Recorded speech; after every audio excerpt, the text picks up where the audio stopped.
Assalamu alaikum everyone. So let's start the course. Last class was our orientation class, जिसपे हमने एक course के बारे में देखा था. What A levels law is about, इस पर हमारी बात हुई थी. एंड हमने कोर्स आउटलाइन पेपर 1 पेपर 2 ये सारी बातें हुई थी. What will be the study approach, इस सब पर हमारी लास्ट क्लास के अंदर डिस्कशन हुई थी. और एंड आई टोल्ड कि हम लोग पहला सेक्शन स्टार्ट करेंगे, sources of law. So today we are starting with the first chapter, sources of law. में पहला चैप्टर है हमारे पास इक्विटी लॉज, जिससे हम बात शुरू कर रहे हैं. The first chapter of our course. इंशाल्लाह will be proceeding with the topics. और हमारे पास तकरीबन 7 टॉपिक्स फर्स्ट सेक्शन में, फिर 11 and then 9 in the third section. So let's start the course and we can have an idea that how the things will move forward. पहला topic है बेटा equity law, sources of law हमारा section है. आप तमाम लोगों की मुझे कंसंट्रेशन चाहिए होगी. इंशाल्लाह you will understand the things. Let's start. बेटा अगर हम यूके के अंदर लॉ डेवलपमेंट की हिस्ट्री को देखते हैं कि यूके का जो लॉ है वो किस तरह डेवलप हुआ है, अगर हम ये देखते हैं that how the law developed in United kingdom, तो बेटा यूनाइटेड किंगडम में लॉ की डेवलपमेंट की जो हिस्ट्री है वो बादशाहत के दौर से ड्राइव होती है. क्योंकि यूके ओरिजिनली डेमोक्रेटिक नहीं था, डेमोक्रेटिक कंट्री नहीं था. यूके, इसका नाम बता रहा है यूनाइटेड किंगडम्स. यूके एक मोनार्क सिस्टम था, बादशाहत वाला निजाम था. तो यूके के लॉ की जो डेवलपमेंट हिस्ट्री है, यूके लॉ की जो transformation history, that how the UK law developed, बेटा वो हिस्ट्री ड्राइव होती है फ्रॉम द किंगडम सिस्टम. बादशाहत के दौर से वो ड्राइव होती है कि बादशाहत के दौर में लॉ किस तरह डेवलप हुए, how the laws developed in the kingdom system. तो यूके लॉ की हिस्ट्री एक पुरानी दौर से चलती हुई आ रही है. And it almost started back in 1066. Today we are standing at 2020. UK law की जो डेवलपमेंट हिस्ट्री है बेटा, इट स्टार्टेड इन 1066, जहां से यूके लॉ डेवलप होना शुरू हुआ दुनिया में. So if we look at development of UK law from back in 1066, that how the UK law developed. तो बेटा UK law की डेवलपमेंट जो सबसे पहली सोर्स ऑफ लॉ है यूके लॉ की, that was common laws. UK के laws में जो सबसे पहली सोर्स ऑफ लॉ है, जो सबसे पहली ओरिजिनेशन ऑफ लॉ है, वो है कॉमन लॉज. अब क्या है कॉमन लॉज? देखिए बेटा हम ये पढ़ रहे हैं that how the law developed. हमारा सेक्शन है sources of law, that what are the sources of law, कि लॉ कहां से आया. तो जब हम यूके के लॉ में सोर्सेज ऑफ लॉ की बात करते हैं तो वी गो बैक इन 1066. आज हम खड़े 2020 में. इट्स ऑलमोस्ट, अगर मैं 1066 से 2020 तक आऊं तो 1066 से 2020 तक कितने साल हुए? 34 years and then 900 years more. 934 और 20 साल और, so almost back, we go back 954 years. So UK law has a very rich history. So back in 1066 there was a king called King William, जिसने ये बेस रखी, उसने UK के law के development की बेस रखी कि he introduced a concept of common laws. उसने ये बेस रखी that how the laws will develop. 1066 there was a king called King William. He belonged to Norman Kingdom.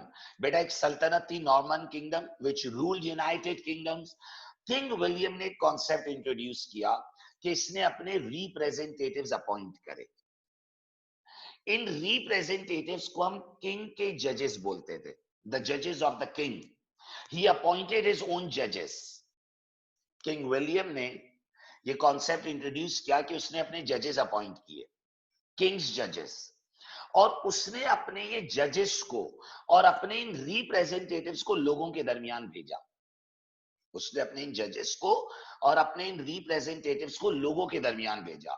He Saint the Kings जजेस among the people.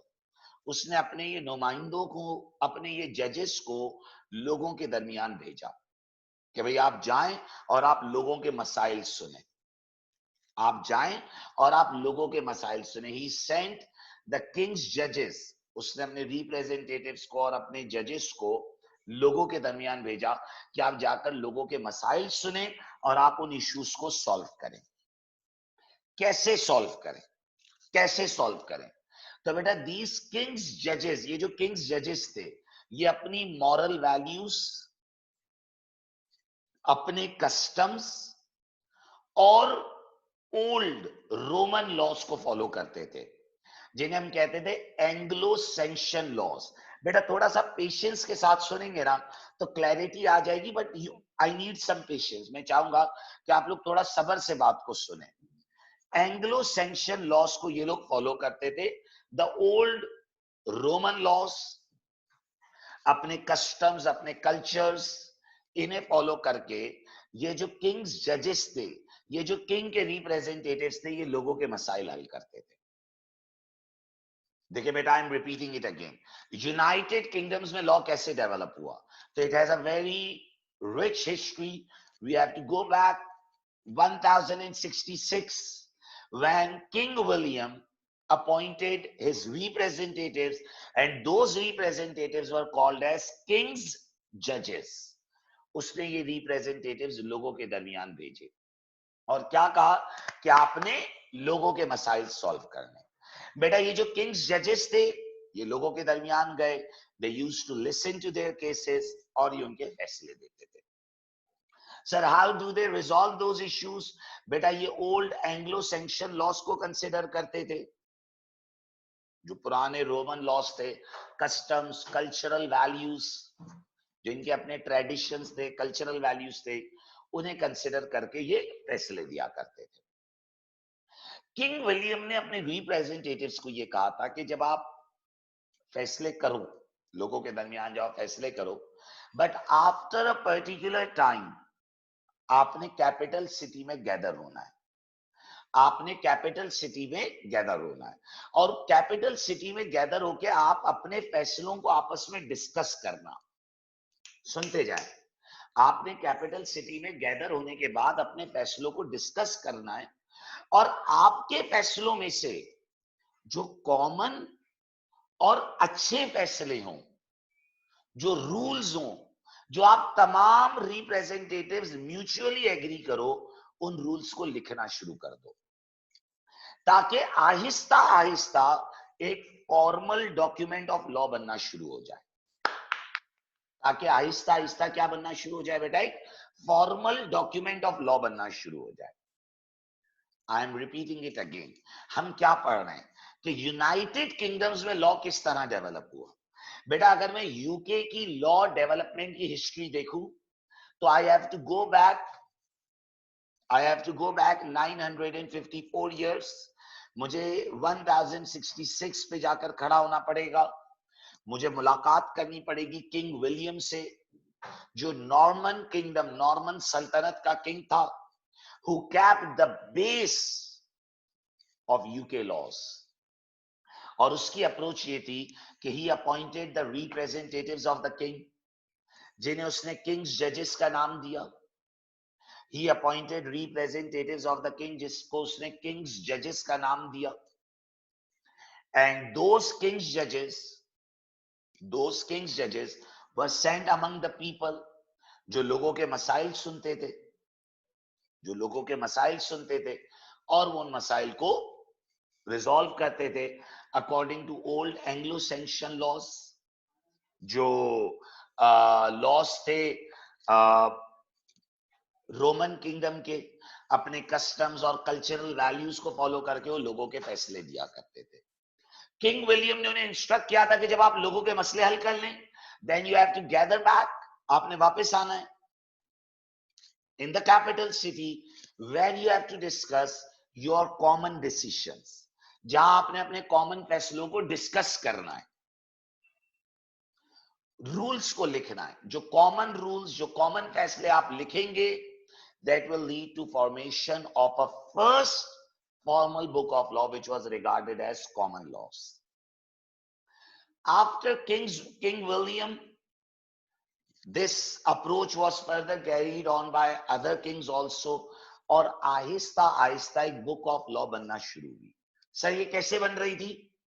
बेटा ये जो representatives of the king थे, जो king जजेस के नाम से पहचाने जाते थे, बादशाह ने जिन जजेस को अपॉइंट किया था, लोगों के दरमियान भेजा था, ये लोगों के दरमियान जाते थे, मसाइल सुनते थे, उनके फैसले देते थे according to customs, cultural values, old Roman laws, जिन्हें हम एंग्लो सैंक्शन लॉज, पुराने जमाने के लॉज, उसके मुताबिक ये फैसले देते थे.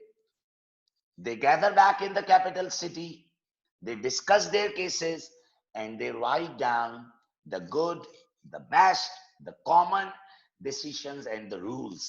और ये जजेस लिख रहे थे, जो बादशाह के जजेस थे वो ये लिख रहे थे. And with passage of time Aahista Aahista एक सोर्स ऑफ लॉ डेवलप होना शुरू हुई.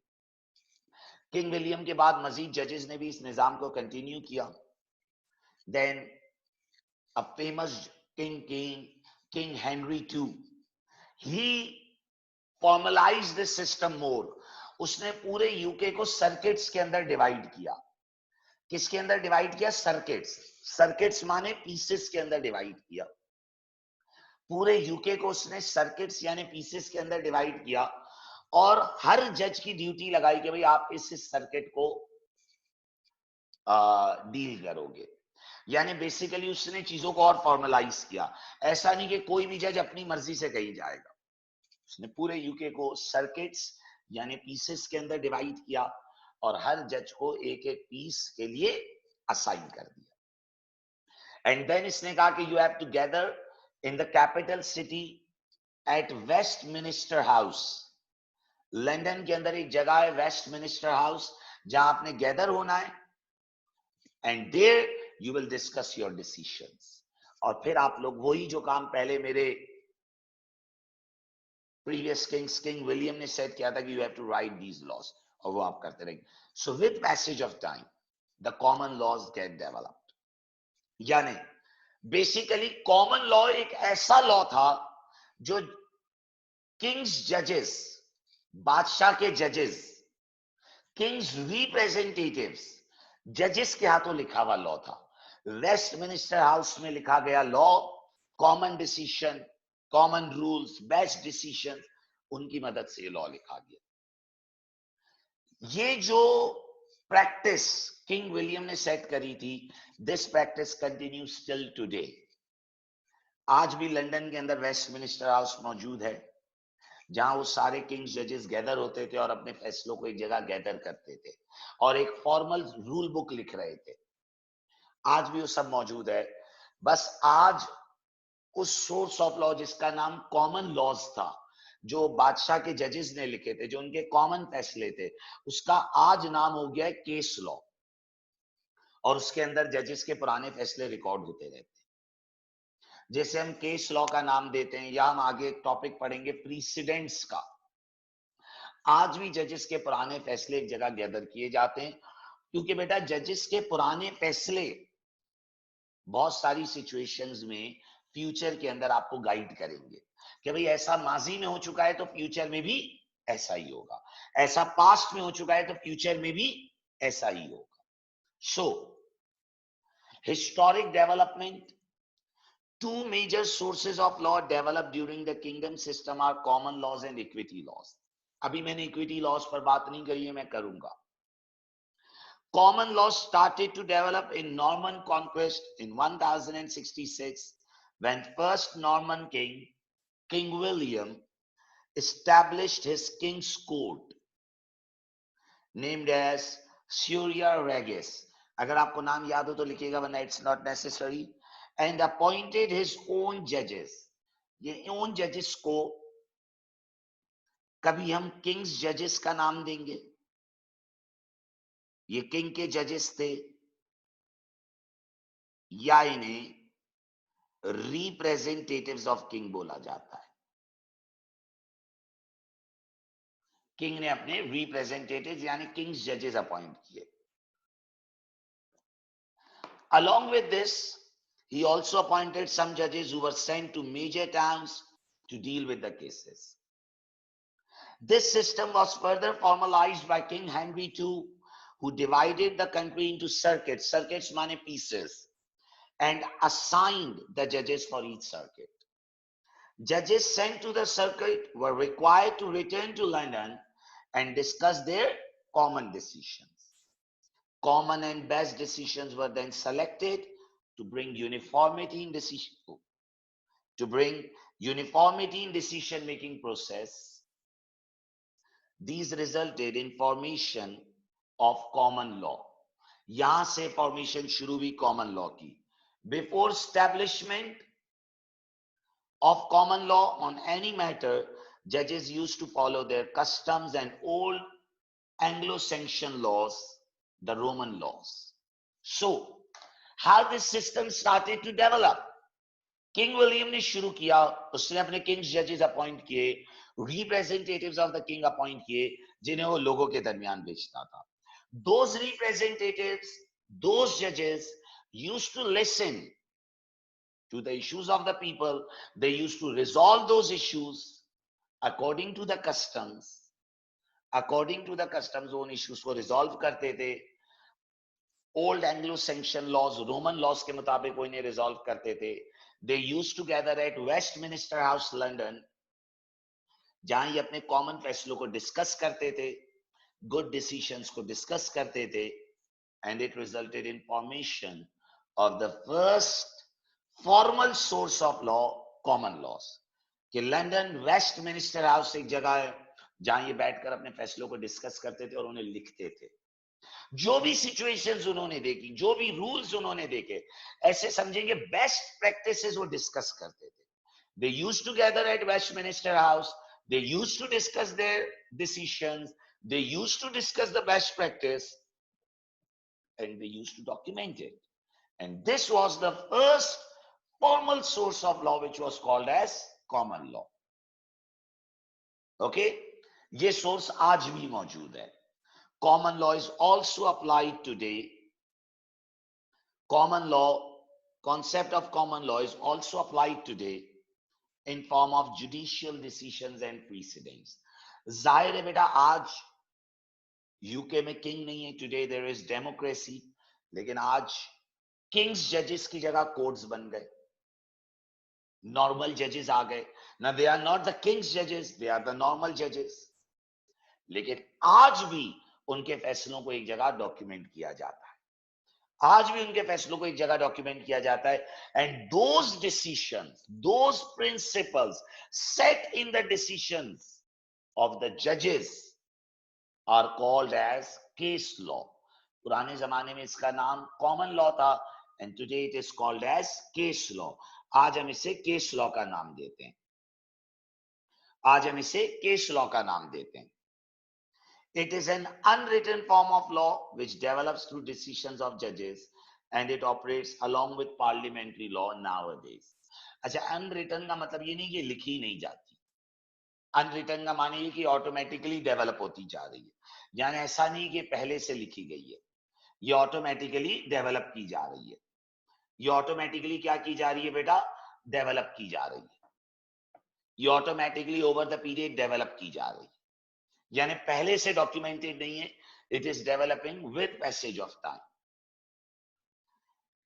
इन recent times also several matters are covered in common law या case law rather than parliamentary law.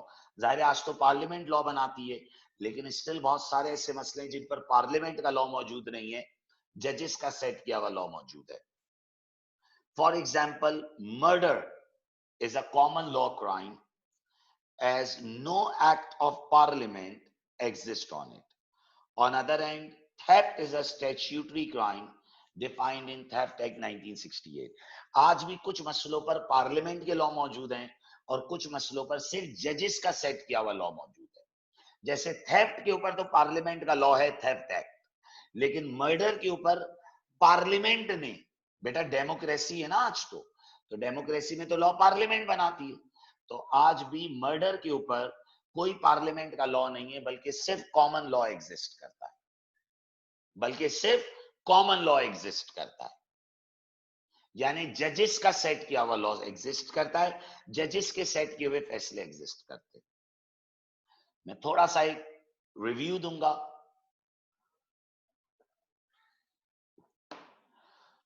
UK की डेवलपमेंट ऑफ लॉ, बेटा यूके की डेवलपमेंट ऑफ लॉ के पास एक रिच हिस्ट्री है, एक रिच बैकग्राउंड है, which started back in 1066.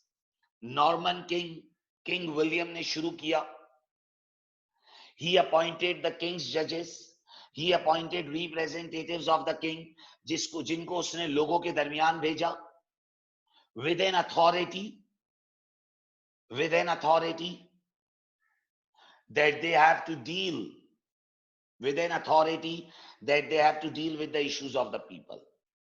Initially ये जो रिप्रेजेंटेटिव्स थे, ये कस्टम्स को, कल्चरल वैल्यूज को, ओल्ड रोमन लॉस को, जिन्हें एंग्लो सेक्शन लॉस बोला जाता है, उन्हें फॉलो करके फैसले देते थे। But then the system was formalised कि आप जब लोगों के मसाइल सुने, जो फैसले आप दें, आप उन्हें एक जगह जमा हो, लंदन में वेस्टमिनिस्टर हाउस में, जहां आप अपने इश्यूज को डिस्कस करें। The common and the best decisions, the common principles written by these judges was called as common law. Or with passage of time, this source of law started to develop और rule book बनना शुरू हुई, चीजें formalise होना शुरू हुई। जाहिर है ये एक दिन में नहीं हुआ। वो सफर जो 1066 में किंग विलियम ने शुरू किया था, वो सफर आज तक चल रहा है। आज तक जजेस फैसले दे रहे हैं और वो बुक ऑफ लॉ डेवलप होती जा रही है। आज तक जजेस फैसले दे रहे हैं और वो बुक ऑफ लॉ आज भी डेवलप हो रही है। बस अब आज किंग नहीं रहे, वो जजेस नॉर्मल जजेस बन गए हैं, और आज उस कॉमन लॉ को हम केस लॉ कहते हैं। And it is a rich history of decisions, principles set by the judges. और आज भी बहुत सारे ऐसे मसले हैं जहां पर डेमोक्रेसी के दौर में पार्लियामेंट ने लॉ नहीं बनाया, बल्कि किंग जजेस ने लॉ बनाया है। जैसे मर्डर के ऊपर आज तक पार्लियामेंट का लॉ मौजूद नहीं है, सिर्फ जजेस के डिसीजंस मौजूद हैं, जिनके जरिए लॉ सेट हुआ है। ओके, नाउ बेटा कॉमन लॉ का ये जो निजाम सेट हुआ, देखें कॉमन लॉ का ये जो निजाम सेट हुआ, इसमें कुछ प्रॉब्लम्स थे। Now what were the problems?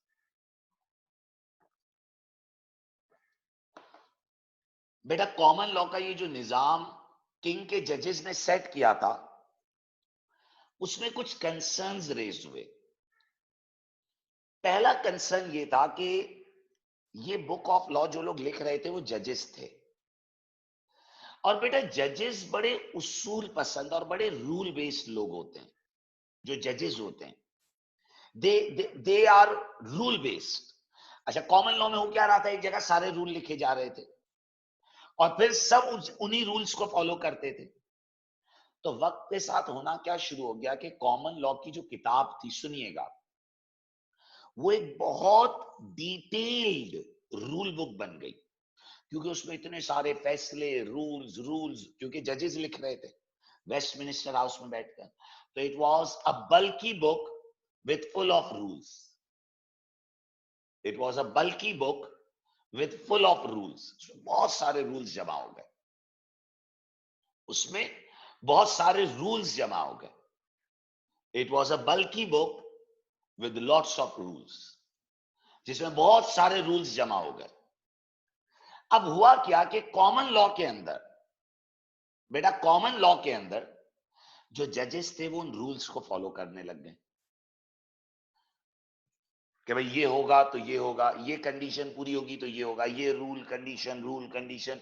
There was a bulk of rules and bulk of conditions. बहुत सारे रूल्स, बहुत सारे कंडीशंस एक जगह जमा हो गए, और फिर एक बड़ी strict rule based approach follow होना शुरू हो गई, बड़ी strict rule based approach follow होना शुरू हो गई। तो कुछ लोगों ने आर्ग्यूमेंट किया कि जो कॉमन लॉ है वो सिर्फ रूल्स को फॉलो कर रहा है और वो पार्टीज की ट्रू इंटेंशंस को, थोड़ा सा बेटा बातों को गौर से सुनिएगा, जो कॉमन लॉ है वो सिर्फ रूल्स को फॉलो कर रहा है और वो पार्टीज की ट्रू इंटेंशंस को कंसिडर नहीं कर रहा। It is getting restricted to rules only. Common law सिर्फ रूल्स पर रिस्ट्रिक्टेड है और वो पार्टीज की ट्रू इंटेंशंस को इग्नोर कर रहा है। जैसे कॉमन लॉ में बहुत सारे रूल्स सेट हो गए जो जजेस ने लिख दिए, अब अगर आप उन रूल्स के मुताबिक उतरोगे तो आपके पास राइट है, वरना राइट नहीं है। तो जो लोग कॉमन लॉ में जजेस के इन फैसलों से नाराज होते थे, they used to come to the king. बेटा आप एक बात को समझें कि हम लोग अपनी आम जिंदगी में जो डीलिंग्स करते हैं, क्या हम अपनी आम जिंदगी में लॉ के तमाम रूल्स को कंसिडर करते हैं? So the answer is no. बहुत सारी ऐसी चीजें होती है जो हमारे दरमियान नहीं लिखी हुई होती, जबकि लॉ की रिक्वायरमेंट होती है कि उन्हें लिखना लाजिम है, जबकि लॉ की रिक्वायरमेंट होती है कि उन चीजों को लिखना लाजिम है, लेकिन हमने नहीं लिखी होती। क्यों नहीं लिखी होती? बिकॉज हम आम लोग हैं। आम आदमी ऐसा ही होता है, वो रूल्स को इग्नोर करता है।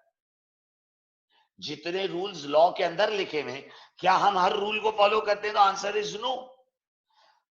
कितनी बार हम लोगों को उधार दे देते हैं लेकिन हमने कोई लिखत नहीं करी होती। कितनी बार हम क्रेडिट दे देते हैं लेकिन कोई फॉर्मल एग्रीमेंट नहीं हुआ हुआ होता। There is no formal agreement, कोई फॉर्मल एग्रीमेंट नहीं होता। Yes, there are many, it happens many times कि हमारे दरमियान कोई ऐसी रूल बेस्ड डॉक्यूमेंटेशन नहीं हुई भी होती जो कि लॉ की रिक्वायरमेंट है। तो होता क्या था कि कॉमन लॉ देखता था सिर्फ रूल्स को, और रूल्स के मुताबिक लोग केस हार जाते थे, इस बात के बावजूद कि वो सच बोल रहे होते थे कि भाई कॉमन लॉ में रूल है कि अगर ये करना है तो फिर इसके लिए ये करना जरूरी है, ये कंडीशन है तो इसके साथ ये कंडीशन पूरी करना जरूरी है। The common law used to follow strict rules. तो कुछ लोग जो कॉमन लॉ से नाराज थे, जिन्हें लगता था कि कॉमन लॉ फेयर नहीं है, they use to come to the king directly. वो किंग के पास डायरेक्टली आते थे कि सर कॉमन लॉ ने तो ये फैसला दिया आपके जज ने, जबकि मेरा तो ये सिचुएशन थी और मेरी तो ये इंटेंशन थी, जबकि कॉमन लॉ सिर्फ रूल्स को फॉलो कर रहा है। जो कि कॉमन लॉ है वो सिर्फ रूल्स को फॉलो कर रहा है। तो गौर से सुनिएगा बेटा, कॉमन लॉस रूल्स पर फंसा हुआ है। तो कुछ लोगों ने कहा कि सर कॉमन लॉ तो जज, वो जो आपके जजेस हैं वो तो सिर्फ रूल को देख रहे हैं, जबकि मेरी ट्रू इंटेंशन तो ये थी।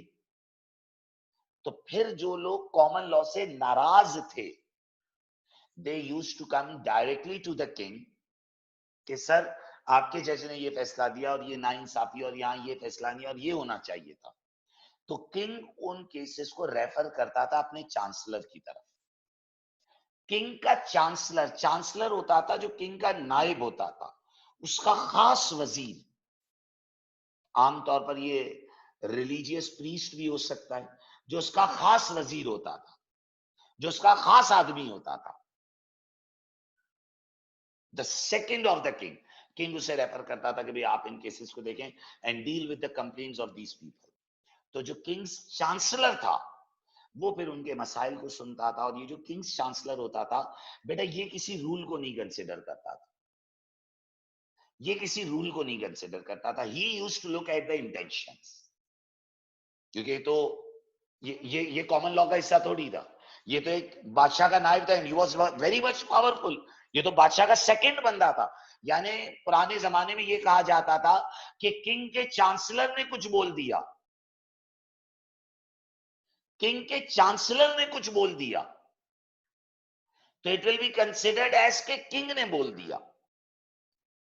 इतना पावरफुल था किंग का चांसलर कि अगर किंग का चांसलर कोई स्टेटमेंट कह दे तो उसकी पावर इतनी होती थी जैसे किंग ने कहा ये जुमला। तो किंग्स चांसलर रूल्स को नहीं देखता था, बल्कि ये किसे देखता था, इंटेंशंस को देखता था। और फिर इसने कॉन्सेप्ट इंट्रोड्यूस किया कि भाई हम लोगों से अंडर ओथ बयान लेंगे। भाई बेशक नहीं लिखा हुआ तो क्या हुआ। फिर ये कहता था, इसने कॉन्सेप्ट इंट्रोड्यूस किया कि भाई कॉमन लॉ सिर्फ रूल्स को देखता है कि ये लिखा हुआ हो, ये लिखा हुआ हो।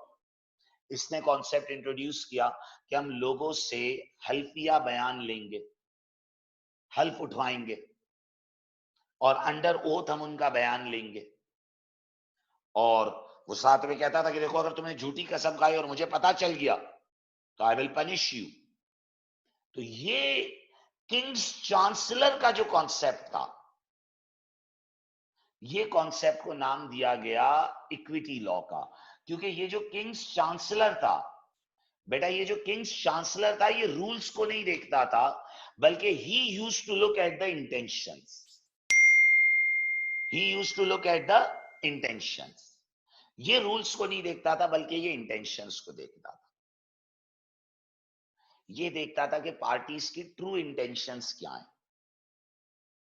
ये देखता था कि what parties truly intended to do, यानी ये इंटेंशंस को देखता था और फिर ये फैसले देता था।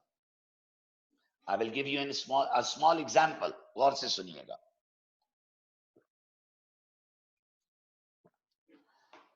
बेटा जब हम किसी के, सुनिएगा, जब हम किसी के साथ कॉन्ट्रैक्ट करते हैं तो एक होता है ओरल कॉन्ट्रैक्ट, एक होता है रिटन कॉन्ट्रैक्ट, और एक होता है contract which is written and registered with the government. तीन दर्जे, oral contract, written contract, written and registered contract. Oral contract, written contract, written and registered contract. बेटा ये रिटन एंड रजिस्टर्ड कॉन्ट्रैक्ट सबसे बड़ा दर्जा है, इसको कहते हैं डीड। क्या कहते हैं इसे, डीड।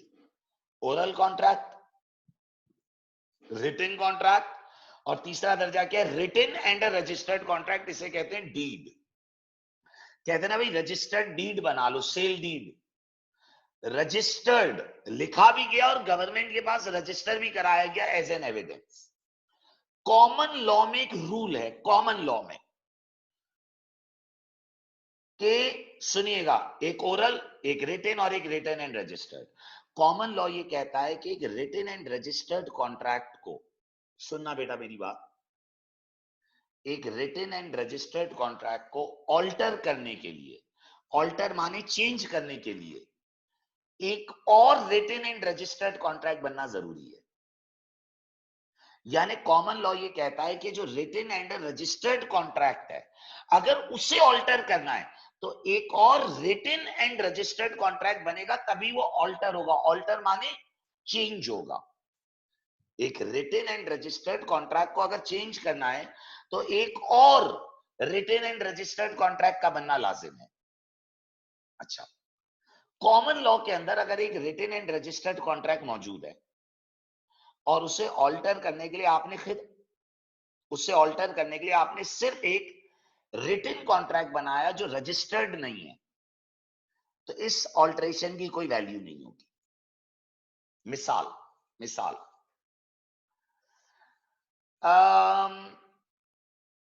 बेटा मैंने आपको मिसाल के तौर पर एक प्रॉपर्टी रेंट पर दी है, मिसाल के तौर पर मैंने आपको एक प्रॉपर्टी रेंट पर दी है और मैंने आपके साथ रेंटल कॉन्ट्रैक्ट पूरा लिखा कि भाई 4 लाख रुपए रेंट होगा, पूरा हमने कॉन्ट्रैक्ट लिखा और फिर हमने ये कॉन्ट्रैक्ट जाकर गवर्नमेंट के पास रजिस्टर करवाया। हमने कॉन्ट्रैक्ट जाकर बेटा गवर्नमेंट के पास क्या करवाया, रजिस्टर करवाया है। यानी रिटन एंड रजिस्टर्ड कॉन्ट्रैक्ट है, रिटन एंड रजिस्टर्ड कॉन्ट्रैक्ट है 4 लाख रुपए का। 3 महीने बाद आपने मुझसे प्रॉपर्टी रेंट पर ली थी, बेटा आपका कारोबार इतना सक्सेसफुल नहीं था, तो आप मेरे पास आए, आपने कहा वैस भाई मैं 4 लाख नहीं दे सकता, प्लीज मेरे लिए कोई फेवर करें। तो मैंने कहा चलो यार एक काम करते हैं, रेंट को 3 लाख कर लेते हैं। तो हमने ये 3 लाख, हम कॉन्ट्रैक्ट चेंज कर रहे हैं ना बेटा, ये 3 लाख वाली बात हमने लिख ली लेकिन हमने रजिस्टर नहीं करवाई, लिख ली लेकिन हमने रजिस्टर नहीं करवाई। तो कॉमन लॉ यहां पता है क्या कहता है कि ये जो 3 लाख वाली बात आपने लिखी है, जो ऑल्टरेशन है ना बेटा, ये इसकी कोई वैल्यू नहीं है।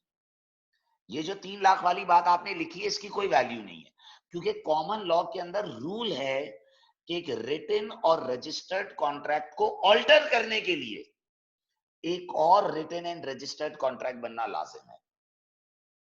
एक रिटन और रजिस्टर्ड कॉन्ट्रैक्ट को ऑल्टर करने के लिए एक और रिटन और रजिस्टर्ड कॉन्ट्रैक्ट ही बनना लाजिम है, खाली रिटन कॉन्ट्रैक्ट काफी नहीं है। अब ये कॉमन लॉ का रूल है बेटा। अगर कॉमन लॉ के तहत हम केस लड़ेंगे तो आपको पता है बेशक हमारे दरमियान 3 लाख की ऑल्ट्रेशन एग्री हुई है, हमने वो लिखी है, लेकिन कॉमन लॉ उस ऑल्ट्रेशन को नहीं मानेगा और बोलेगा 4 लाख ही रेंट देना। तो बेटा जाहिर है आप कॉमन लॉ के जज को बोलोगे सर जब बात लिखी भी पड़ी है तो क्यों उसको नहीं देख रहा है, अंधा है क्या? हमने लिखा है 3 लाख, इसकी साइन है। अच्छा जज ने मुझसे पूछा वैसे आपने साइन किया? मैंने कहा हाँ, लेकिन फिर भी कॉमन लॉ का रूल क्या है? कॉमन लॉ का रूल क्या है कि रिटन एंड रजिस्टर्ड कॉन्ट्रैक्ट को अगर ऑल्टर करना है तो दोबारा से एक रिटन और रजिस्टर्ड कॉन्ट्रैक्ट ही बनना चाहिए। तो कॉमन लॉ रूल में बंधा हुआ है और वो बोलेगा नहीं वो ऑल्टरेशन को हम नहीं मानते। तो फिर जो बंदा डिससेटिस्फाइड होगा वो किंग के पास जाएगा, किंग उससे रेफर करेगा अपने चांसलर को, और जो किंग्स चांसलर है, जो किंग्स चांसलर है बेटा, जो किंग्स चांसलर है, जो किंग्स चांसलर है वो बोलेगा कि बेशक रूल अपनी जगह है कि रिटन एंड रजिस्टर्ड को ऑल्टर करने के लिए रिटन एंड रजिस्टर्ड की जरूरत है, लेकिन क्योंकि पार्टीज ने एक बात लिख ली है and it shows there intention कि वो 3 लाख पर एग्री कर चुके हैं, तो we will accept this 3 lakh alteration. हम इस 3 लाख वाली ऑल्टरेशन को एक्सेप्ट कर लें। Are you getting the point? So बेटा इक्विटी लॉ एक ऐसी सोर्स ऑफ लॉ है जो कॉमन लॉ के पैरेलल चलती थी। कॉमन लॉ था किंग के जजेस, कॉमन लॉ था किंग के जजेस, जजेस ऑफ द किंग, जो रूल को फॉलो करते थे, जो पुराने फैसलों को फॉलो करते थे। जबकि इक्विटी लॉ था किंग का चांसलर, जो रूल्स को नहीं मानता था बल्कि इंटेंशंस को देखता था, जो रूल्स को नहीं मानता था बल्कि किसे देखता था? इंटेंशंस को देखता था। The chancellor of the king, the chancellor of the king, जो रूल्स को नहीं मानता था बल्कि किसे देखता था बेटा? इंटेंशंस को देखता था। He used to look at the intentions, और वो इंटेंशंस को देखकर फैसला देता था। The chancellor of the king who used to look at the intentions, जो कॉमन लॉ के रूल्स को फॉलो नहीं करता था। ये जो किंग्स चांसलर था इसको कहा जाता था इक्विटी लॉ। देखिए बेटा कॉमन लॉ तो एक कंप्लीट सोर्स ऑफ लॉ है, कॉमन लॉ तो एक कंप्लीट सोर्स ऑफ लॉ है। जो कॉमन लॉज है ना बेटा वो एक कंप्लीट सोर्स ऑफ लॉ है, लेकिन इक्विटी लॉ एक कंप्लीट सोर्स ऑफ लॉ नहीं है। इक्विटी लॉ का मकसद सिर्फ क्या था कि जो लोग कॉमन लॉ से नाराज होते थे उनके मसाइल को किंग्स चांसलर डील करता था, और किंग्स चांसलर की खास बात क्या थी कि वो किसी रूल को नहीं देखता था। He used to look at the intentions, वो पार्टीज की ट्रू इंटेंशंस को देखता था, वो पार्टीज की ट्रू इंटेंशंस को देखता था। फॉर एग्जाम्पल बेटा फॉर एग्जाम्पल मैं कॉलेज में निगोशिएशन कर रहा हूं फॉर अ बैच, तो मेरी सैलरी की बात चल रही है, all discussion is going on. For example मेरी बात हुई कि भाई मैं एक बैच के 1 लाख रुपए लूंगा, मैं एक बैच के कितने रुपए लूंगा? 1 लाख रुपए लूंगा। सब एग्री हो गया ओरली, फिर रिटन कॉन्ट्रैक्ट आया, उस रिटन कॉन्ट्रैक्ट पर गलती से 10,000 रुपए लिखे हुए थे। अच्छा प्रैक्टिकली बेटा जब हमारी ओरल डिस्कशन हुई नहीं होती तो हम रिटन कॉन्ट्रैक्ट को इतनी गौर से नहीं पढ़ते, मैंने मिस कर दिया और मैंने उसे साइन कर दिया, 10,000 पर साइन हो गया, पूरा कॉन्ट्रैक्ट मैंने पढ़ा ही नहीं, मैंने साइन कर, मैंने कहा अभी जो बात हुई वही लिखा हुआ होगा, कॉलेज वालों ने भी साइन कर दिया। मंथ एंड पर मेरे एंड पर सिर्फ 10, मेरे अकाउंट में सिर्फ 10,000 रुपए की सैलरी डाली गई, मेरे एंड पर सिर्फ 10,000 रुपए की सैलरी डाली गई। मंथ एंड पर मेरे अकाउंट में सिर्फ 10,000 रुपए की सैलरी है, मेरे अकाउंट में जो सैलरी क्रेडिट हुई वो सिर्फ 10,000 थी। अब जब मेरे अकाउंट में सिर्फ 10,000 की सैलरी क्रेडिट हुई तो मैंने कहा भाई ये क्या बात हुई, हमारी तो 1 लाख की बात हुई थी। उन्होंने कहा सर कॉन्ट्रैक्ट निकाल के देख लें। बेटा जब कॉन्ट्रैक्ट देखा तो उस पर 10,000 और मेरे साइन हुए। मैंने कहा यार आप झूठ बोल लो, मेरी आपकी लाख रुपए की साइन हुई बात हुई थी। उन्होंने कहा नहीं नहीं भाई जो लिखा है सर हम उसे फॉलो करेंगे, मामला कॉमन लॉ में जाएगा। मैंने कहा जज साहब मेरी इसकी 1 लाख की बात हुई थी ओरली। तो जज ने कहा देखो वैसे ये ओरल है और ये रिटन है, लिखा हुआ क्या है। मैंने कहा सर मेरी ओरली इनसे लाख रुपए की बात हुई, 1 लाख की। उस जज ने क्या कहा, बोला देखो वैसे ये ओरल है, ये रिटन है, लिखा हुआ क्या है 10,000।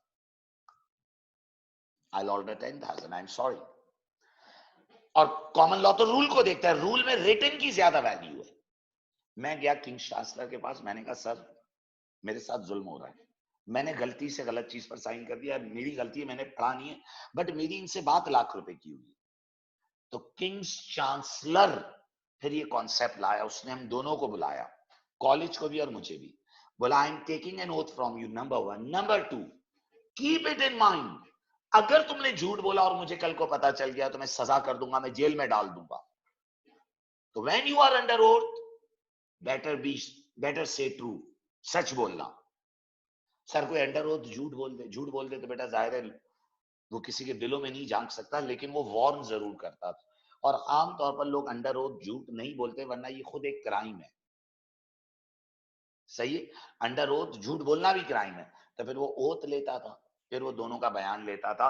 अगर हमने बयान में कह दिया कि हाँ हमारी ओरली बात लाख रुपए की तय हुई थी, तो इक्विटी लॉ पार्टीज की ट्रू इंटेंशंस को देखेगा rather than the rules. Equity law parties की ट्रू इंटेंशंस को देखेगा rather than the rule. Rule क्या था, written will prevail, but equity law will look at the true intentions. So equity law एक ऐसा निजाम बनाया गया जो किंग्स चांसलर चला रहा था, जो कॉमन लॉ के पैरेलल चलता था। those who were not satisfied those who were not satisfied from the decisions of the common law, because common law was a rule based approach, better they used to come to equity law, they used to come to the king's chancellor, जो फिर intentions को देखकर फैसला करता था, जो oath लेता था, जो कसम खिलवाता था, और फिर वो इंटेंशंस को देखने की कोशिश करता था रादर देन द रूल्स। देखें, common law system operated in parallel with another system of equity which was operated by the king's chancellor. Common law was governed by decisions given by the judges of common law court, also regarded as king's court. Common law बादशाह के judges थे, whereas equity law was governed by king's chancellor, who was considered to be a lawyer and priest, religious peshwa, having king's कॉन्सेंसेंस। कॉन्सेंसेंस का मतलब क्या हुआ कि जो उसने बोल दिया ऐसे समझो वो बादशाह बोल रहा है, किंग का सेकंड होता। Those who were not satisfied with the decisions of common law court used to appeal to the king's chancellor. This happened due to a fact that common law looked at strict rules and precedents, whereas king's chancellor used to look at the principles of natural justice and fairness. वो intentions को देखता था, वो fairness को देखता था। Chancellor was prepared to look beyond the legal documents and rules in order to bring fairness, and he looks to true intention of parties rather than following strict legal formalities. So, अगर आप गौर से सुने बेटा तो आई will give you a brief review. हम बातों का एक ब्रीफ रिव्यू करते हैं। यूके लॉ की अगर हम डेवलपमेंट देख रहे हैं, यूके लॉ की अगर हम डेवलपमेंट देख रहे हैं, तो there are two major sources, one is common law and one is equity law. Common law, one that was developed by the representatives of the king. King William की शुरुआत के किंग विलियम ने क्या किया था बेटा, किंग विलियम ने अपने रिप्रेजेंटेटिव्स अपॉइंट किए और उसने उन रिप्रेजेंटेटिव्स को किंग्स जजेस का नाम दिया और उसने वो किंग्स जजेस अपने रिप्रेजेंटेटिव्स लोगों के दरमियान भेजे।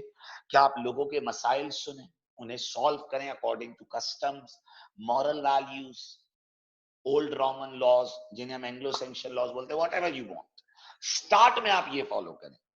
But with passage of time you have to develop your own source. आपको अपनी सोर्स ऑफ लॉ खुद डेवलप करनी है। आपको अपनी सोर्स ऑफ लॉ डेवलप करनी है कि you have to gather at Westminster house London, जहां आप अपने फैसले डिस्कस करें, कॉमन फैसले, बेस्ट फैसले, गुड फैसले, और उन्हें गैदर करके एक सोर्स ऑफ लॉ डेवलप करें। The first formal source of law in history of UK, the common laws. The first formal source of law in history of UK, the common laws, जो के बादशाह के representatives ने और Kings जजेस ने बनाई। इस निजाम को किंग हेनरी टू ने भी आगे चलाया कि वह उसने सर्किट्स बनाए, यूके को हिस्सों में डिवाइड किया, सारे रिप्रेजेंटेटिव वहां जमा होंगे and those representatives will write down all the laws, will write down all the rules, और इससे एक सोर्स ऑफ लॉ बनेगी which was called as common law. Common decisions, good decisions, common principles, the best rules defined by those king जजेस were written down, और वो जजेस लिख रहे हैं। कॉमन लॉ का निजाम आज भी मौजूद है, बस आज किंग नहीं है, सिर्फ जजेस हैं जो कोर्ट्स में बैठते हैं, और जो वो फैसले देते हैं वो आज भी मौजूद हैं। 1066 में जो निजाम शुरू हुआ था आज तक चल रहा है। It is the most detailed source of law, it was the most detailed source of law, जिसके अंदर तमाम रूल्स और तमाम प्रिंसिपल्स लिखे जाएंगे। The most detailed source of law, जिसमें तमाम रूल्स और तमाम प्रिंसिपल्स राइट डाउन किए जाएंगे। ओके और मर्डर आज भी सिर्फ कॉमन लॉ के अंदर कवर्ड है। जजेस के वो फैसले जो पहले कॉमन लॉ कहलाते थे, आज उनका नाम बदलकर केस लॉ या प्रीसिडेंट रख दिया गया, सही। और वो बुक ऑफ लॉ आज भी डेवलप हो रही है। लेकिन कुछ लोग कॉमन लॉ के फैसलों से सेटिस्फाइड नहीं होते थे। क्यों सेटिस्फाइड नहीं होते थे? Because they had an opinion कि जो ये कॉमन लॉ के जजेस हैं, ये जो किंग्स रिप्रेजेंटेटिव्स हैं, ये सिर्फ रूल्स को फॉलो कर रहे हैं और ये स्ट्रिक्ट रूल बुक के पीछे पड़ गए, and they are not listening to the true intentions. जैसे रूल बना दिया कि भाई रिटन और registered contract, deed can only be altered through a deed. बेशक आपने कुछ लिख लिया है लेकिन रजिस्टर नहीं कराया तो वो ऑल्टरेशन वैलिड नहीं होगी। सो those people who were not satisfied used to come to the king's chancellor, जो फिर ट्रू इंटेंशंस को देखता था। जो किंग्स चांसलर का निजाम था उससे हम इक्विटी लॉ कहते थे।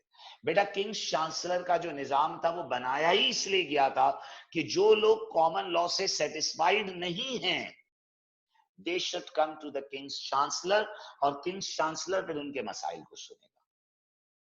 दे should come to king's chancellor और फिर किंग्स चांसलर उनके मसाइल को सुनेगा और उनके फैसले देगा।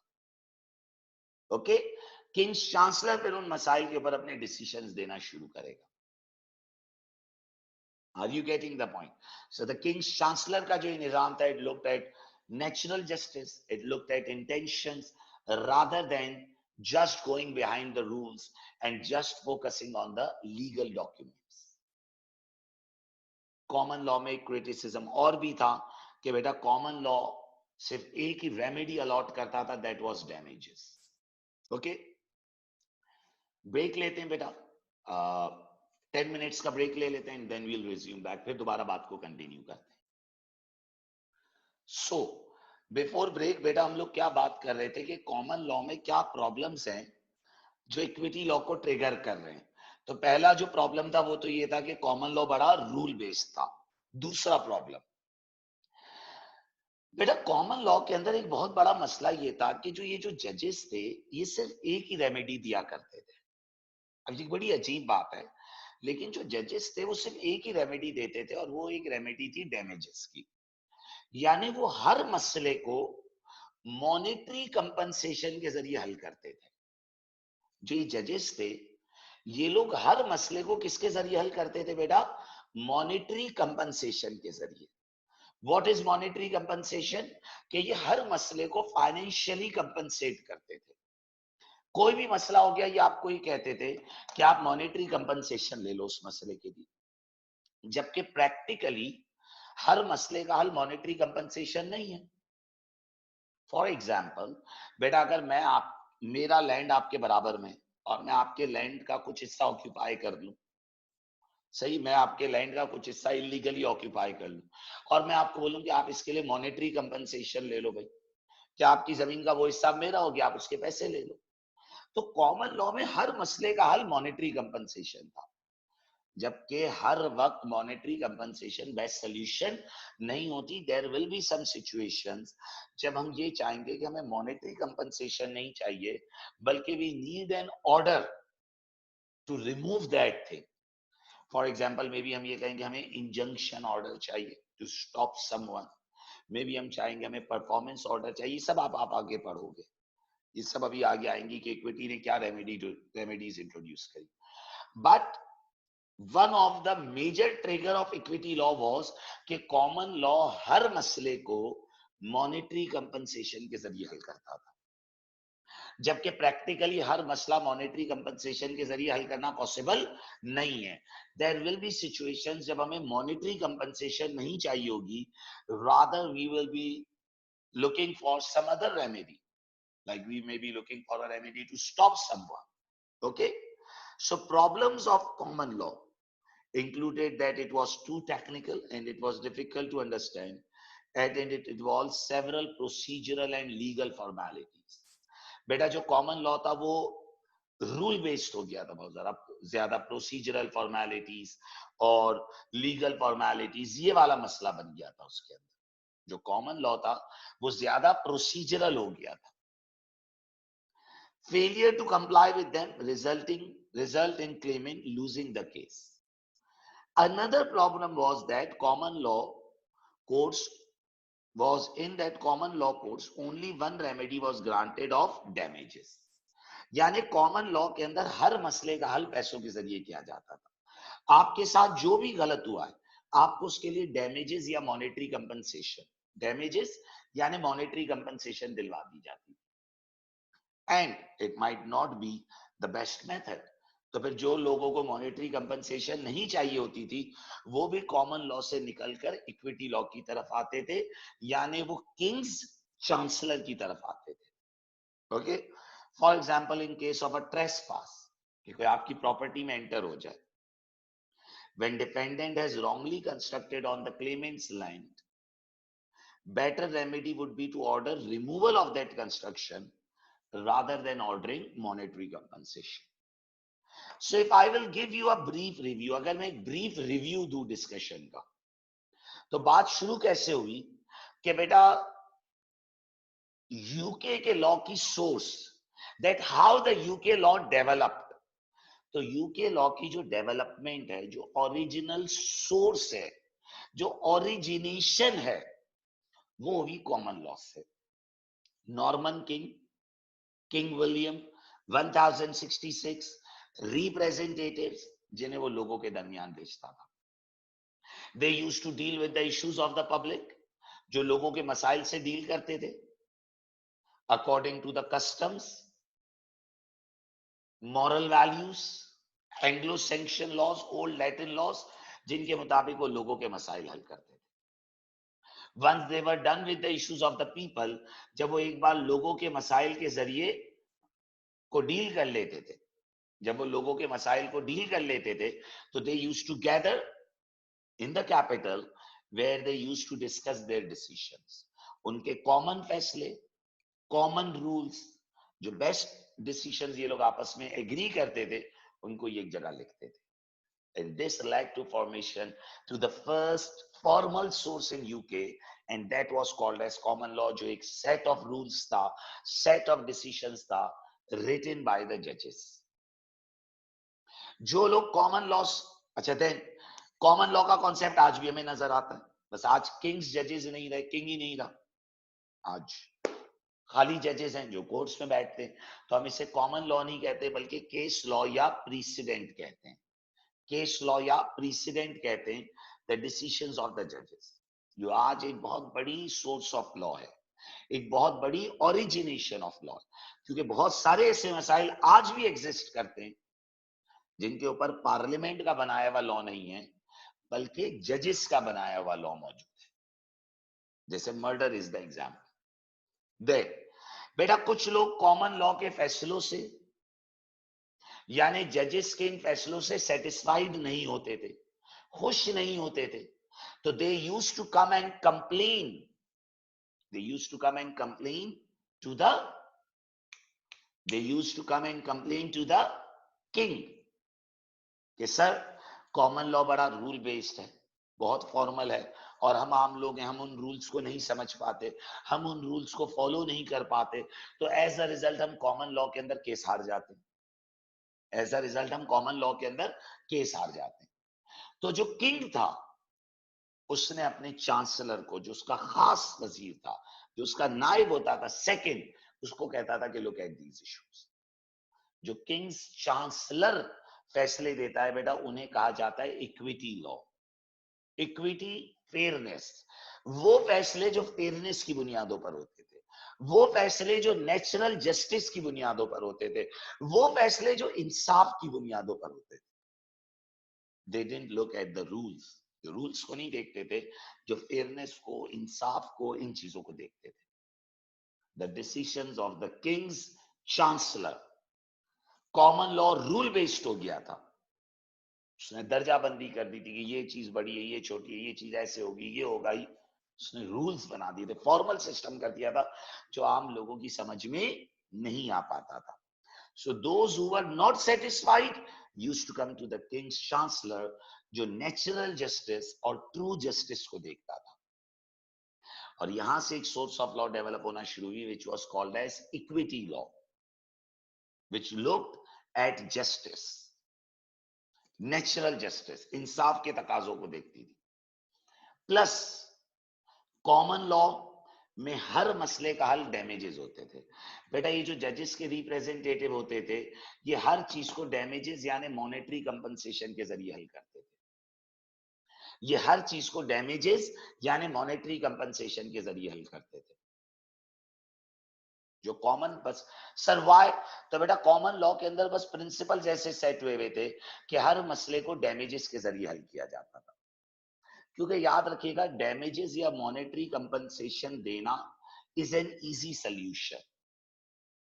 किसी भी चीज को मॉनेटरी कंपनसेशन के जरिए रिजॉल्व कर दो तो वो उसका आसान हल है, वो उसका इजी सोल्यूशन है, क्योंकि डैमेजेस दे देने के बाद वो issue once and for all close हो जाएगा। डैमेजेस दे देने के बाद वो issue once and for all क्या हो जाएगा बेटा, क्लोज हो जाएगा। तो कॉमन लॉ के अंदर, कॉमन लॉ के अंदर बेटा हर मसले को डैमेजेस के जरिए हल कर दिया जाता था, यानी हर मसले के लिए मॉनेटरी सेटलमेंट दी जाती थी। बट जाहिर है कुछ लोग या कुछ सिचुएशंस में मॉनेटरी कंपनसेशन बेस्ट सोल्यूशन नहीं है। जैसे बेटा अगर रेयर गुड्स है, मैंने आपके साथ किसी रेयर गुड का सौदा किया था। What is a rare good? Rare good ऐसा जो अपने आप में एक है, अपने आप में दो। ऐसे गुड्स जो रेयर हों, जो अपने आप में लिमिटेड हों। अब मैं आपको बोलूं कि यार तुम वो गुड छोड़ो, पैसे ले लो, तो आपने कहा यार मुझे वही चीज चाहिए, क्योंकि मैं पैसों से भी वो चीज मार्केट से नहीं खरीद सकता। आपने कहा मुझे वही चीज चाहिए। Yes, in case of rare goods people may demand that subject matter rather than monetary compensation. तो कुछ लोग कॉमन लॉ से इसलिए भी खुश नहीं थे कि उसमें हर मसले को डैमेजेस यानी मॉनेटरी कंपनसेशन के जरिए हल किया जाता। देखो बेटा, कॉमन लॉ एक complete formal source of law थी, जबकि इक्विटी लॉ एक कंप्लीट फॉर्मल सोर्स नहीं था। जो इक्विटी लॉ था वो एक कंप्लीट फॉर्मल सोर्स नहीं था। जो इक्विटी लॉ था वो एक प्रॉब्लम को हल करने के लिए बनाया गया था कि जो लोग कॉमन लॉ से खुश नहीं है उनको इक्विटी लॉ डील करेगा। जो लोग कॉमन लॉ से खुश नहीं है उन्हें इक्विटी लॉ डील करेगा। इक्विटी लॉ इटसेल्फ कोई सोर्स ऑफ लॉ नहीं था, कंप्लीट सोर्स नहीं। सोर्स है लेकिन कोई कंप्लीट सोर्स नहीं। जहां कॉमन लॉ से लोग डिससेटिस्फाई होते थे कि वो रूल बेस्ड है, उधर हर मसले को डैमेजेस के जरिए हल किया जा रहा है, और वो कंप्लेंट करते करते किंग के पास आते थे। तो किंग चांसलर के जो फैसले थे वो इक्विटी लॉ थे, इक्विटी, फेयरनेस। तो it was never a complete source of law, it was just form to work in parallel with common law. वक्त के साथ साथ बेटा कॉमन लॉ के अगेंस्ट बहुत ज्यादा क्लेम्स आने लग गए। तो एक बाकायदा कोड बना दी गई जिसे कहते हैं chancery code, which was under the control of King's Chancellor, and it operated under principles of fairness and equity. यानी कॉमन लॉ से नाराज बहुत ज्यादा लोग जमा होना शुरू हुए। तो जाहिर है किंग्स चांसलर अकेले सब चीजों को नहीं देख पाता था, तो किंग्स चांसलर ने अपने अंदर एक अलग टीम बना दी। यानी अब एक टीम कॉमन लॉ की हो गई, जो किंग जजेस हैं। जो उनसे सेटिस्फाइड नहीं थे वो किंग के पास आए, किंग ने उन्हें अपने चांसलर की तरफ भेजा। ये जो लोग थे ये किसी रूल बुक को नहीं मानते थे, ये लोग फेयरनेस के मुताबिक फैसले देते थे। बच्चे का एक सवाल, सर कॉमन लॉ कह रहा है ए करो, इक्विटी लॉ कह रहा है बी करो, तो क्या प्रिवेल करता था? तो यहां किंग ने ऑर्डर कर दिया था कि इक्विटी लॉ विल प्रिवेल। यानी उसने कहा था कि मेरे चांसलर ने जो बोल दिया बस वो समझ लो कि जो मैंने बोल दिया। तो जो लोग कॉमन लॉ से सेटिस्फाइड नहीं थे, they used to come to the king's chancellor. फिर किंग्स चांसलर के पास इतने केसेस आना शुरू हो गए कि उसने बाकायदा कोड बना दिया जो प्रिंसिपल्स ऑफ फेयरनेस को देखता था। इट इंट्रोड्यूस न्यू रेमेडीज, यानी नए ऑर्डर्स, नई तरह की कंपनसेशंस इंट्रोड्यूस करी to overcome issue of common law having only one remedy of damages. Common law में सिर्फ एक रेमेडी थी, डैमेजेस, तो इक्विटी ने नई रेमेडीज भी इंट्रोड्यूस करी। Further, it looked beyond rules and legal documentation in order to achieve fairness, ताकि फेयरनेस को अचीव किया जा सके। Concept of subpoenas were introduce. Subpoenas का मतलब होता है कि आप अंडर ओथ बयान दो, क्योंकि इक्विटी लॉ तो ट्रू इंटेंशन को देखता था, तो ट्रू इंटेंशन के लिए ओथ लेता था, in which witness attends the court and was ordered to give a statement under oath. This was done to gain real detail about the case which was not documented. जैसे मैं कह रहा हूं मेरी तो इनसे ओरली लाख रुपए पर बैच की बात हुई है, लेकिन वो कह रहे हैं नहीं 10,000 की बात हुई है। वो कह रहे हैं कि भाई लाख रुपए पर मंथ की बात हुई है, लेकिन मैं कह रहा हूं लाख रुपए पर मंथ की बात हुई है, लेकिन कॉलेज कह रहे हैं नहीं 10,000 की बात हुई है। तो इक्विटी लॉ अंडर ओथ बयान लेता था, सुपीनोस करता था। कॉमन लॉ में सब नहीं था, कॉमन लॉ तो कहता था जो लिखा है वो मान लो। विटनेस यूजुअली आमतौर पर सच बोलते थे, as he faces a risk of imprisonment if statement is false or if he refuses to obey chancellor order. चाहे किंग का चांसलर था। However, it is to note that equity law was never aimed to create a complete new source.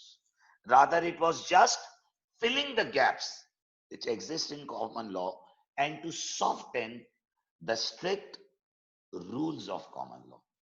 Equity law कभी भी complete source था ही नहीं, वो तो सिर्फ कॉमन लॉ की उस सख्ती को नरम कर रहा था, और जो उसमें सिर्फ डैमेजेस वाला मसला था उसे हल करता।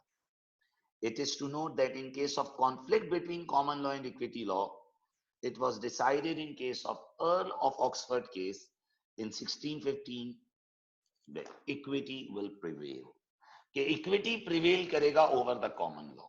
यानी इक्विटी की ज्यादा इंपॉर्टेंस है as compare to common law, क्योंकि वो किंग्स चांसलर खुद चला रहा है। सर क्या मुझे इसका रट्टा मारना है? बेटा अगर आप इसको रट्टा मार रहे हो ना तो आपसे बड़ा बेवकूफ कोई नहीं है। यार ये कहानी की तरह याद हो जाए यार, अपनी वर्डिंग में लिख देना, कहानी है ये तो पूरी।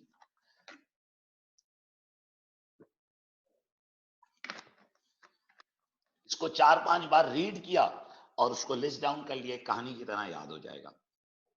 केस रेफरेंसेस को थोड़ी तवज्जो देकर याद रखिएगा, क्योंकि जो केस रेफरेंसेस होते हैं वो आपको एनालिसिस के नंबर दिलवाएंगे। केस रेफरेंसेस कोशिश कीजिएगा कि आपको याद हो, नाम याद करें ज्यादा से ज्यादा। आइए जरा रिवाइज करते हैं कहानी को, फिर आगे बढ़ाएंगे। How the UK law developed, UK का लॉ किस तरह डेवलप हुआ। सो यूके की लॉ डेवलपमेंट, पुरानी कहानी याद करें। 1066 किंग विलियम, नॉर्मन किंग, जिसने चांसलर अपॉइंट करे, लोगों के दरमियान भेजे, sorry, king William chancellor appoint करे, लोगों के दरमियान, किंग्स जजेस अपॉइंट करे। 1066 किंग विलियम किंग्स जजेस अपॉइंट करे, लोगों के दरमियान भेजे, लोगों के मसाइल हल करेंगे वो। They used to listen to the cases, resolve them through customs, old Latin laws, Anglo-Saxon laws. वापस गैदर होते थे, रूल्स लिखते थे, डिसीजंस लिखते थे, और पहली फॉर्मल सोर्स बनना शुरू हुई common law. First documented source जो किंग्स जजेस बना रहे थे, किसने शुरू करी? विलियम भाई ने शुरू करी। विलियम के बाद हेनरी टू ने सर्किट्स बनाए, वेस्टमिनिस्टर हाउस का कल्चर आया, जहां सब गैदर होते थे, लिखते थे, और एक फॉर्मल सोर्स ऑफ लॉ बनी। ये सोर्स आज भी चलती है। आज किंग नहीं रहा, लेकिन वो जजेस तो हैं जो कोर्ट्स में बैठते हैं, तो उनके फैसले केस लॉ या जुडिशियल प्रीसिडेंट की शक्ल में मौजूद हैं, जो आज भी फॉलो किए जाते हैं। मर्डर पर आज तक कोई पार्लियामेंट का लॉ नहीं है, किंग्स जजेस के ही फैसले जो आज तक मौजूद हैं। ओके, किंग्स जजेस और बाकी जो आज के जजेस हैं उन्हीं के फैसले। कॉमन लॉ के दो प्रॉब्लम्स, एक तो कॉमन लॉ बहुत रूल बेस्ड हो गया था, एक बहुत स्ट्रिक्ट सिस्टम हो गया था। एक रूल बेस्ड, एक स्ट्रिक्ट सिस्टम था, जो कि इंटेंशन से दूर हो गया था। प्रोसीजरल फॉर्मेलिटीज इतनी हो गई थी कि बेटा एक आम आदमी उन्हें पूरा नहीं कर पाता था और वो केस हार जाता था। यानी उसमें आपको अपना राइट हासिल करने के लिए बहुत प्रोसीजर्स फॉलो करने होते थे। तो those who were not satisfied used to come to the king, उसने अपने चांसलर को असाइन किया, जो natural justice, truth and fairness को देखने लगा, जो रूल्स को इग्नोर करता था। कॉमन लॉ में सिर्फ एक रेमेडी थी डैमेजेस की, तो जो लोग डैमेजेस से सेटिस्फाई नहीं होते थे, they used to come to the king's chancellor, जो नई नई तरह की रेमेडीज अलॉट करता था। देखिए बेटा, ये जो हिस्सा मरूनिश शेड में या ऑरेंज शेड में लिखा है, इसे कहते हैं इवैल्यूएशन। किसी भी चीज की अच्छाई या बुराई बयान करना इज इवैल्यूएशन। ये जो आप रेफरेंसिंग करते हो, king William, king Henry two example, ये है एनालिसिस। और जो हिस्सा ब्लैक में लिखा है वो नॉलेज है। एग्जामिनर आपको नॉलेज, एनालिसिस और इवैल्यूएशन तीनों के ऊपर नंबर देता है। सही। फिर कॉमन लॉ के खिलाफ इतनी कंप्लेंट्स आने लगी, इतने लोग आने लगे, क्यों? क्योंकि वो कहते थे कि भाई कॉमन लॉ में सिर्फ एक रेमेडी है डैमेजेस की, कॉमन लॉ में सिर्फ एक रेमेडी है डैमेजेस की। दूसरा दूसरा कॉमन लॉ के अंदर सारा मामला रूल बेस्ड हो गया, स्ट्रिक्ट रूल बेस्ड निजाम हो गया, और जब आप रूल फॉलो नहीं करते तो आपको इंसाफ नहीं मिलता कॉमन लॉ में। तो लोग किंग्स चांसलर के पास आना शुरू हो गए, जिसने ट्रू इंटेंशंस को देखना शुरू किया। उसके लिए वो सुपीनोस लेता था, अंडर ओथ बयानात लेता था, ताकि वो रियल इंटेंशंस तक पहुंच सके, वो नेचुरल जस्टिस और फेयरनेस को फॉलो करने लगे। And the source of law developed, equity law, लेकिन it was never a complete source, it was just made to fill the gaps and to deal with the grievances of the people who were not satisfied with common law. नई तरह की remedies introduce करी। Common law में हर मसला monetary compensation के जरिए हल किया जाता, कुछ भी हो जाए कॉमन लॉ में you get damages. Equity law ने नई रेमेडीज इंट्रोड्यूस करी, वो अभी अब सब हम पढ़ेंगे आगे इसी चैप्टर में, इसी इक्विटी लॉ में वो नई रेमेडीज भी पढ़ेंगे। यानी इसने other than monetary compensation order करे। जैसे अगर किसी रेयर चीज का कॉन्ट्रैक्ट हुआ है, तो इक्विटी लॉ ने कहा कि आपको वो चीज दिलवाई जाएगी, जैसे स्पेसिफिक परफॉर्मेंस का एक ऑर्डर होता है कि जो प्रॉमिस हुआ है वो पूरा करो, मॉनेटरी कंपनसेशन नहीं, fulfil the promise, complete your promise.